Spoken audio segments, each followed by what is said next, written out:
Let's dive into mathematical induction. What is mathematical induction? It's a technique to prove that something is right or wrong. So let's first quickly explain series. What are series? Okay. Series. You should be familiar with sequences. Furthermore, arithmetic and geometric sequences to quickly digest this video. So basically, series are summations of sequences. So let's say we have a very dummy sequence. Let's say that our sequence is 1 plus. No. Let me start over. Okay. Let's say 1, 2, 3, 4, 5, 6, 7. That's a sequence, right? That's a very simple sequence. Super simple arithmetic sequence. Okay, doesn't get easier than that. It's just integers going from 1 to infinity. So the first term would be 1, or I could start with 0 if I wanted to. 0, 1, 2, 3, 4, 5, 6, 7. And what would be a series of this sequence? Well, that's easy. So series would be a summation, right? So let's say I wanted to start with 0. So summation of one element would just be 0. And summation or the series of two elements would just be 0 plus 1, right? Which is 1. Series of 3 elements would be 0 plus 1 plus 2, which is 3, and so on.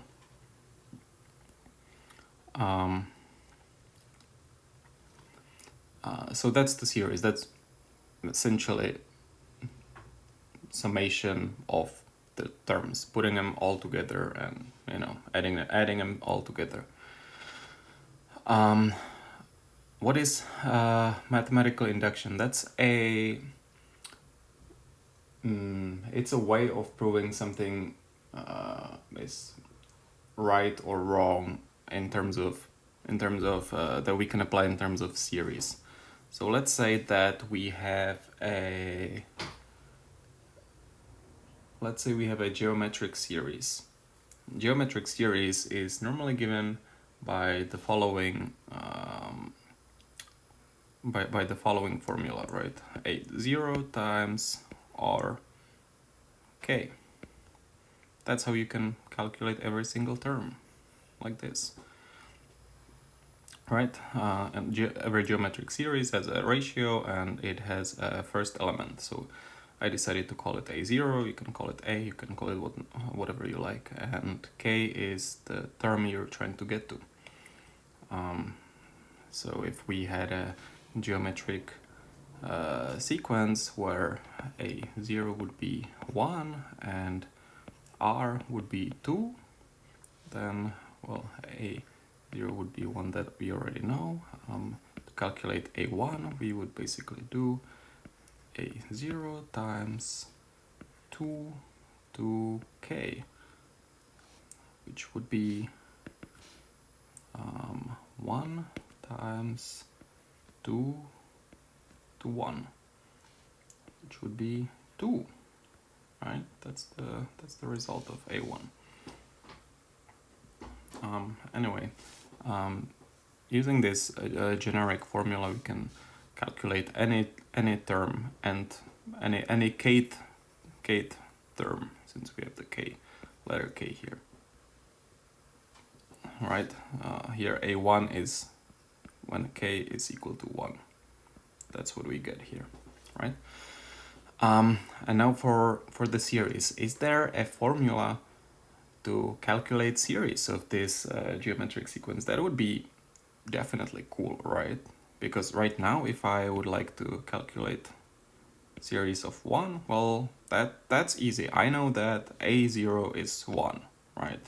So it would just be 1 because I just have simple term. S2 would be 1 plus, well, I solved it up here. So I know that's 2, that the second term is 2, so 1 plus 2, so it would be 3. That's the series of the first 2 terms of this geometric sequence, right? But that kind of sucks because I would have to like manually add these terms. What if I want like series of 20 terms? I would like, that would take me way too long. And I have no idea what the formula is. Supposedly I don't have Google and I can't find out. And then some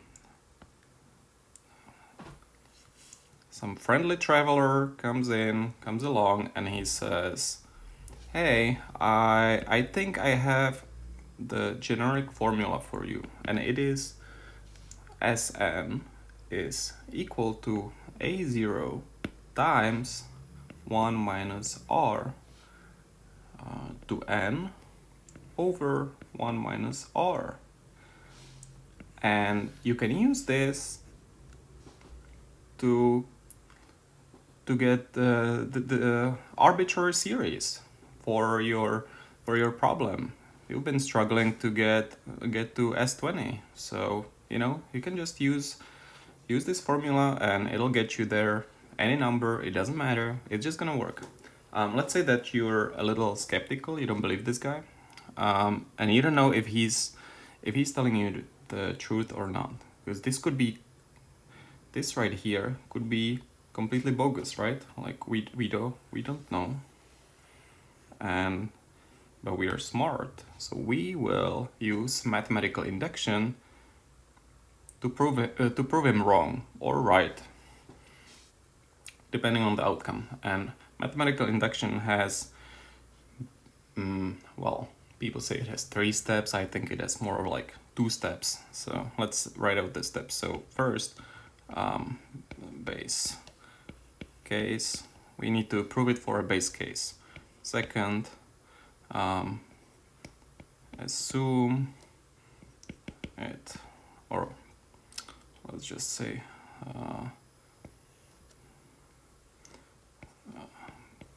prove for n, and then last, prove for n plus 1, right? The reason why I'll get to it, why I think this is more of a 1 step, but let's first explain the base case. So the base case, we should pick ideally the first term, or some base case, some term. We pick one term and we try to prove it for that term. You would usually just pick A0, the simple term, to prove that this equation, this formula would work. So let's do the same, and let's say that we want to just do series of one element, which would make sense to be just A0, right? We know that because we have A0 and we know that this is S1 up here is 1. What is equal to 1? A0. That's the first term. And if I want a summation of one item, then of course it's just going to be the first term. So it's A0. But we don't know that yet. Let's say we have to prove it. So S1 is going to be A0 times 1 minus Rn over 1 minus R, right? So S1 is going to be A0 times 1 minus R1, because it's the series of one element, 1 over R. And of course these two terms are the same, so we can just get rid of them. It's 1, right? Because if I write 2 over 2, this is just 1 as well.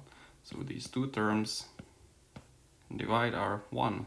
And what do we know from this? times 1 is just a0. Super simple. Okay, so maybe this formula is true, but we don't know yet. This is what we would call our base case. Right here. So this is our base case. So we did that. What do we do next? Prove for n. The way we do this is that we basically assume that it's already true for n, and we kind of prove it for n plus 1. So let's say that we would want to calculate a series for n plus 1. What would that look like? I think that Sn plus 1 would essentially be Sn plus a n plus 1, right? Because we need to add together the sum of n elements plus the last term that we try to add to it in addition. Right? So Sn, we already supposedly have the formula for Sn, right? The formula for Sn is this one. And we know how to get an arbitrary term. That was somewhere up there. So that was up here, right here. Let me highlight that. That's how we get an arbitrary term, right? So merging these two, this blue box and this red box, we can get to the formula. So we can say that, okay, so Sn plus 1, if this is working, then it should be a0 times 1 minus r n over 1 minus r plus, and now grab the red box item. The red box formula for a term should be a0 times r and rk. What is k? K is n plus 1, right? That's right here. K plus is n plus 1, so let's say n plus 1.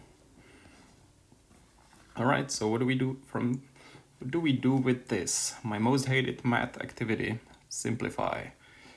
So we would say that we need to simplify this. What do we, right off the bat, I think we can both agree, can all agree that we see these terms being the same, and the obvious choice would be to factor it, right? So let's factor it. a0 times and 1 minus rn over 1 minus r plus r n plus 1, right? Well, what do we do now? Now we have these two terms. It's term number 1 here and term number 2. What do we do? How do we add them together? Well, we need a common denominator, right? The common denominator here is 1 minus r. How do we transfer this r to n plus 1 to have this denominator? Well, that's super simple, right? We know how to do that. We can just multiply it, right, by this term. So let's say that we do 1 minus r times r n plus 1 over 1 minus r. So that's turning this into this, right? I think that makes sense now, because we could always get rid of this 1 minus r, and we get back what we used to have. All right. So let's use this. Let's actually use it and improve it here. So let's go. So a0 times 1 minus r to n over 1 minus r. I can put it under the same umbrella now, plus 1 minus r, plus 1 minus r times r to n plus 1, right?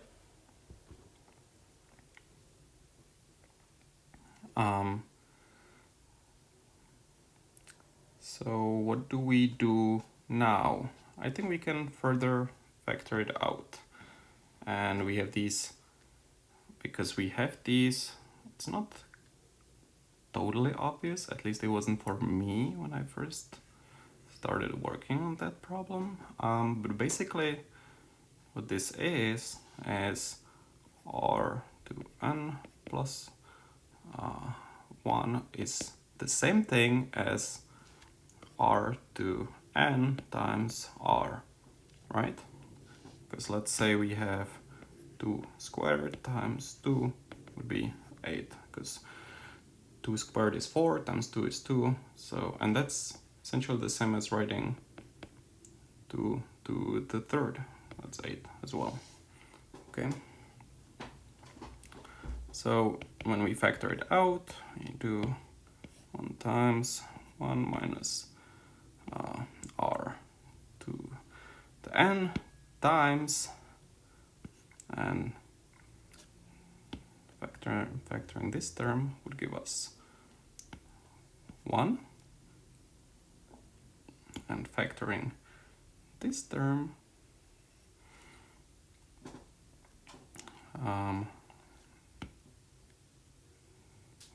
would give us minus 1 times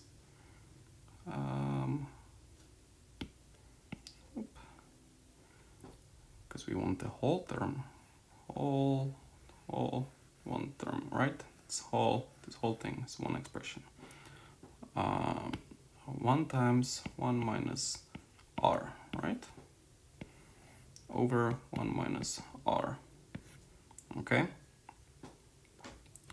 So now we can figure this out on the side.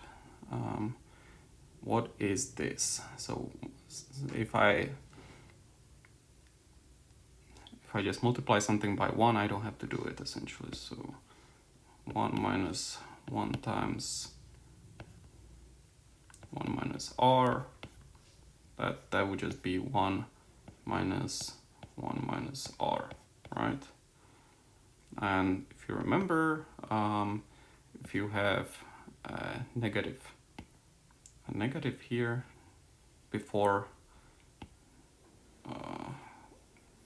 a parenthesis, then all of these terms will change signs. So I will just do 1 minus 1, because it's plus 1 basically. This is a positive 1 inside of the parenthesis. Minus r minus would be plus r, right? And this would just give us 0, so this is gonna cancel out, and r, right? So this was all resolved into r, so this term right here, that's what we resolved this into, right?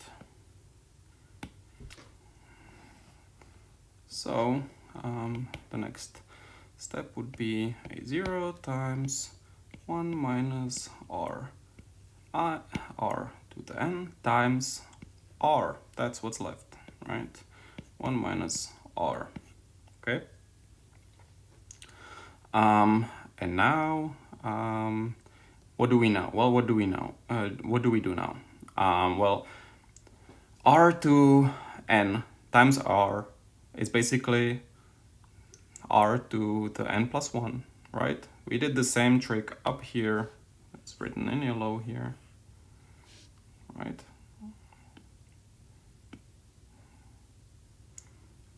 And this is the same thing. These two terms could just be n plus 1, which is a 0 times 1 minus r n plus 1 over 1 minus r. And now what do we have here? let's see, what do we have here? And we say that this is the solution for Sn plus 1, right? And we see that we actually got the same formula back. If you look here, what I'm highlighting now here, right here, this is for Sn, and it says A0 times 1 minus r to the n over 1 minus r. And if we set plus n plus 1, what would you expect to have as a formula? Well, that would just say minus r plus 1, right? And this is exactly what we got down here. So this right here, is our proof that the formula given by the man was actually correct, and we can use it to calculate any amount of terms, because we proved it for working for the first term, and we proved it working for Sn and Sn plus 1. And that's about it for geometric series. Let me know in the comments if I missed anything.